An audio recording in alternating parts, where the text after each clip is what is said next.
بسم اللہ الرحمن الرحیم۔ السلام علیکم دوستو، جب سے سعودی عرب نے اسرائیل کے خلاف اپنا پختہ موقف ساری دنیا کے سامنے رکھا ہے تو بہت سے سازشی عناصر سعودی عرب کو بدنام کرنے کی کوشش کر رہے ہیں۔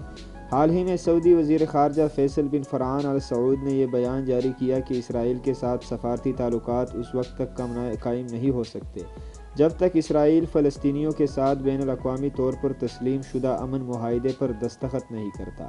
یہی موقف پاکستان سمیت تمام اسلامی ممالک کا ہے کہ فلسطین کے شہریوں کو ان کا حق دیا جائے، اس کو ایک آزاد ریاست ڈکلیئر قرار دیا جائے۔ جب سے یہ بیان پوری دنیا میں میڈیا کے ذریعے پھیلا ہے تو سازشی عناصروں نے افواہ پھیلانا شروع کر دی کہ سعودی ولی عہد محمد بن سلمان اور اسرائیلی وزیر اعظم کی خفیہ ملاقات ہوئی ہے، جس میں سعودی عرب نے اسرائیل کو تسلیم کرنے پر آمادگی ظاہر کر دی ہے۔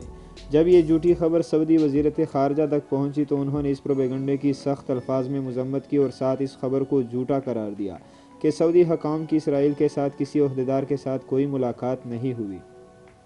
مجھے افسوس ہے کہ بہت سے لوگ جھوٹی خبروں پر بغیر کسی تصدیق کے اعتبار کر لیتے ہیں مگر اس حقیقت کو جاننے کی زحمت نہیں کرتے۔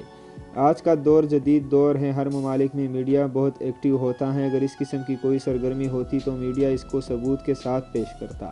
بہرحال سعودی حکام نے اس خبر کو جھوٹا قرار دیا۔ چند دن قبل اسلامی وزرائے خارجہ کونسل کا 47واں اجلاس منعقد ہوا جس میں تمام اسلامی ممالک کے وزرائے خارجہ نے شرکت کی۔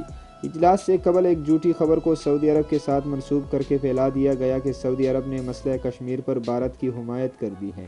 سعودی نے مسئلہ کشمیر کو اس اجلاس کے ایجنڈے سے نکال دیا۔ سعودیہ نے پاکستان کا موقف سننے سے انکار کیا اور اس کے علاوہ بہت سی جھوٹی خبریں گردش کرتی رہی، لیکن جب اجلاس شروع ہوا اور حقیقت سامنے آئی تو پتہ چلا کہ سعودی وزیر خارجہ فیصل بن فرحان آل سعود نے نہ صرف کشمیریوں کی حمایت کی بلکہ اس بات پر زور دیا کہ مسئلہ کشمیر کو اقوام متحدہ کی قراردادوں کے مطابق حل کیا جائے اور کشمیری مسلمانوں پر ظلم و ستم بند کیا جائے، اور پاکستان کی مسئلہ کشمیر کے حوالے سے قرارداد کو وزرائے خارجہ کونسل کے اجلاس میں اکثریت کے ساتھ پاس کروایا، جس پر پاکستان اور آزاد کشمیر کے صدر نے سرکاری طور پر سعودی عرب کا شکریہ بھی ادا کیا تھا۔